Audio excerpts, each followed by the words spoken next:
2023 have been heightened by public and private environment stakeholders with the aim of making the ecosystem conducive for all. Our reporter Joash Ansari traveled to southwestern Mau to understand the role of the community surrounding the forest and how they are rehabilitating the degraded forest. Have a look. A conducive and sustainable environment has remained arguably the best place for any living creature. Human beings, animals, and even plants. The aspect of interdependence remains paramount in any ecosystem. The forest depends on human beings to thrive. However, if the privilege to access it is misused, then destruction takes place.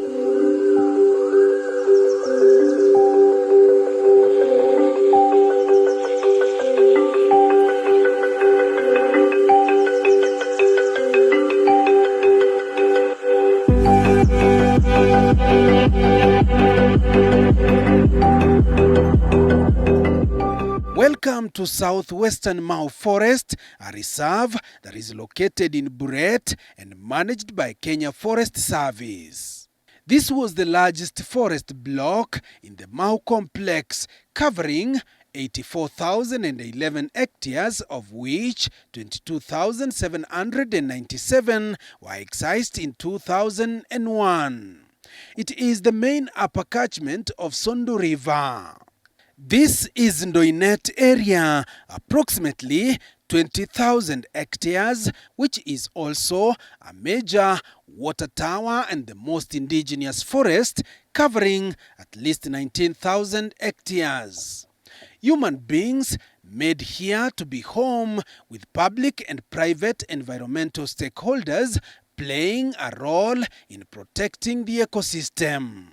Tunafanya partner ya KFS katika Ndoinet Forest Station ambayo ni ecosystem ya Southwest Mau, which is a water tower, one of the largest water towers in Kenya. The restoration of the forest is at advanced stage with Kenya Forest Service, Kenya Wildlife Service, in partnership with Rhino Arc and Area Community Forest Association, planting trees to ensure the environment is healthy. Tumefanya rehabilitation kwa sababu kwamba ilikuwa area ambayo ilikuwa degraded kwa mambo ya wanyama, livestock imeingia ndani na watu walikuwa wamesettle, na wakati serikali ilipotoa sehemu ya settlement na forest ikabaki, sasa tumeshirikiana kurudisha katika ile hali, kuweka miti, kupanda miti kwa ile area zingine ambayo ni degraded na kusaidia community participate na community kwa mambo ya nurseries. Rhino Arc has already done 50 hectares, which adds to a total of 180 hectares in partnership with other partners. Tuliweza kupatika tukapata ushirikiano wa Rhino ambaye imefanya kazi kubwa ama mingi mpaka wa leo, ambazo tumeweza kuipanda karibu karibu 200 hectares. The forest is also home to the Ogiek Community that believes there is no other home away from the forest. They depend on the forest fully for food and traditional herbs. Tuliishi msitu hii tangu jadi, mababu zetu, nasi pia tukasaliwa hapa na tukalelewa hapa. Ndio hapa ndio nyumbani. Richard Kiplangat, who is a herbalist, says as a community they have benefited from the forest, and through that they take care of the bush as they call it. Wazazi wetu ndio alilea sisi na dawa ya kienyeji. Wakati nilipokuwa mtoto mdogo, mzazi alituma mimi muende kwa miti fulani, utoe miti fulani, mizizi ama maganda ama matawi ya kuchoma, kuchanganya na hii na ile na hii ya ugonjwa fulani. The Ogiek, a minority group in Kenya, believe they will be recognized by the government so that their herbal medicine can help Kenyans and be a mark of their identity and recognition. Sasa nimejua sasa mahali tunaelekea kupona sasa na kutambuliwa, ili pia sisi tutoe dawa zetu na kutibu watu. Kiplangat recalls how they were evicted in the 70s before they were allocated land which they have made productive not only to themselves but also wild animals and other creatures that depend on the forest for their survival. Hii misitu tulikaa tangu zamani. Ingawa tulikuwa na changamoto nyingi, lakini pia tunashukuru serikali kwa vile amepatia sisi hapa, na kweli hapa ilikuwa kwetu. Yaani mimi nasema nashukuru. Nasema thank you very much again for this community Ogiek, because of stand together to see this bush is safe. The Ogiek community has managed to treat chronic diseases like cancer, among other diseases, hoping that the government will someday help them in packaging the herbs. Hii saratani. Ukipatikana kwa saratani ikiwa bado iko kwa ile hali hajaenda juu sana, inatibiwa anapona. Serikali anaenda kutambua sisi. Na tunasema asante. Sinataka kutoka peupe ili tutibu watu kwa vile sisi kuna dawa nyingi. Beekeepers are another happy lot. Honey has been and continues to be their source of livelihood thanks to the indigenous trees the community is guarding jealously to see them thrive. Iko baita ya asali. Nimepata asali kwa mwaka hiyo jana. Kilo 600 na kitu. Nimejenga nyumba, nimeuza na jenga nyumba. Hii ingine nimenunua ng'ombe, kondoo. Na inaanza kutengeneza sasa hii misinga. Community tulitrain hawa kuanzisha miche ya indigenous.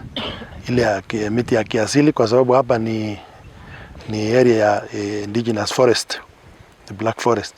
Kwa hiyo members of the community wame benefit kwa sababu tumewanunulia kupanda katika areas ambayo tumepanda katika hii area Catline kwa mianzo ya maji. The Ogiek community, through the Community Forest Association in partnership with the Kenya Forest Service and Rhino Arc, have organized themselves into groups that patrol the forest to keep away poachers and people who burn charcoal. Tumejitolea kulinda, kushirikiana na maafisa wa misitu, Rhino na wale wote. Na sasa hiyo ni kazi yetu. Tunaendelea kuchunga huko msituni. Napitia pande hii, alafu wengine wakapitia pande hii kuangalia mizinga na kuchunga watu wanachoma msitu na waindaji. The beekeepers are optimistic that honey production in southwest Mau will be improved to reach a large market in the country. Sinataka kuomba serikali tusaidie sisi kupata mali na usanga asali mali moja. Kujengea sisi mali moja, alafu watu wakuje bika hapo na kuputa asali imewekwa kwa stu. At least every group living in southwest Mau forest is playing a role in seeing the forest restoration achieved. Pastor John Yegon highlights a group that works with conservation stakeholders that train them on how to conserve the forest. We are almost 47 pastors from different denominations. So when we last year, we have been having some meetings, but we want to thank our group Rhino, the ARC, because we have invited them to our meetings and we have discussed. He has come to teach us about the environments, the plant and the trees planting. Through the church initiative of conserving the environment, more indigenous trees have been planted. Most of the time I teach them,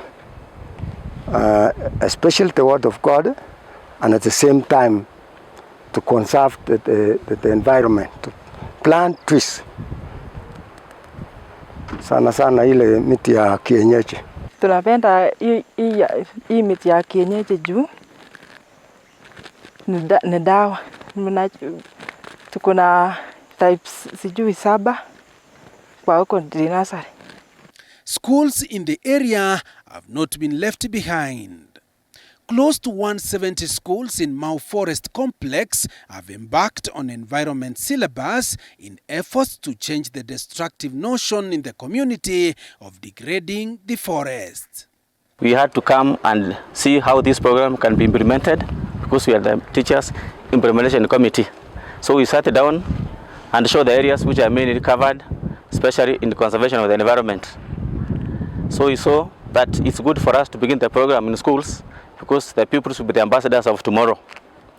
So after sitting down and discussing widely, we came up with a booklet in the form of a curriculum called Education Conservation Program. So we had to capture several areas in different grades or classes. This is Kures Primary School, which is among the 46 schools in southwest Mau that are implementing the environmental conservation program funded by Rhino Arc Charitable Organization. Here, the pupils have learned how to conserve the environment and they have a role in ensuring the knowledge they get from the books impacts the society positively. Nasaidiana na wazazi wamejua vile kulinda mazingira, vile miti. Walikuwa wakienda msituni wanakata miti yanaanza kuisha, lakini tumewafunza jinsi ya kulinda mazingira. Na nyingine ni soil, vile kulinda mchanga, tumewafunza na wasichome makaa ovyo kumaliza miti. Alfred Nyaundi is the chairman of Education Conservation Program in Southwest Mau, noted that the program has been received positively and the perception in the community has changed. We started establishing tree nurseries in schools. So the tree nurseries, we get the seedlings from the children themselves. They source them from the forest. So they're going to collect either seeds or seedlings. They bring them from the school. We help them get the tubes for putting up the soils. Then they plant and take care of the seedlings until they grow to maturity. So when they are mature enough, we have a forest rehabilitation program down here. The same seedlings, the children can go and sell them. Then they get something. So after they get some money, they know that these trees are very important to us. Tumepanda mti ingawa siku ya corona ile tusumbua.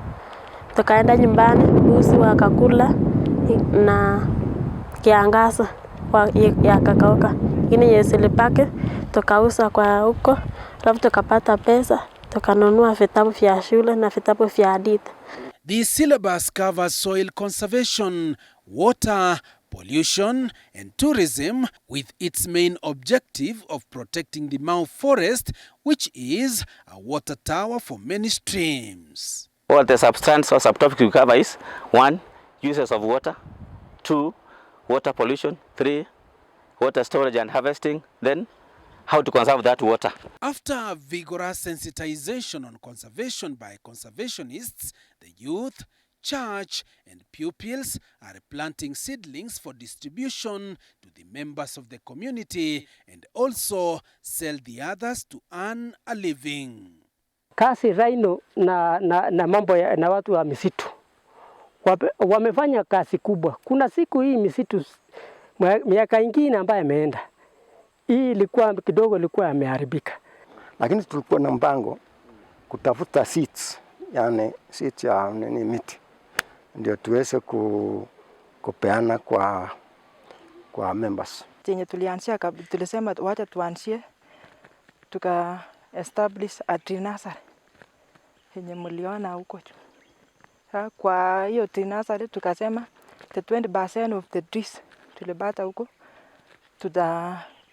tuliagree wote kwamba donate to the Southwest Mau Forest, ibandwe kwa Southwest Mau Forest, alafu hiyo zingine tutauza. Tumefurahi, tumebenefit kwa sababu wanapanda miti wanaitunza, na scouts pia wanatoka community, na CFA pia tuna empower kwa sababu hawa ni co-managers wa KFS, na tunaendelea kwa train. Tulitrain groups kama 552 user groups, na wakati huwa na implement vitu zingine kama mambo ya conservation. The existence of the environment with the involvement of human beings remains paramount in conserving the environment and achieving biodiversity, with environmental stakeholders calling on Kenyans to conserve the environment for a healthy future. Josh Onsare, TV 47, Southwest Mau Forest, Nakuru County.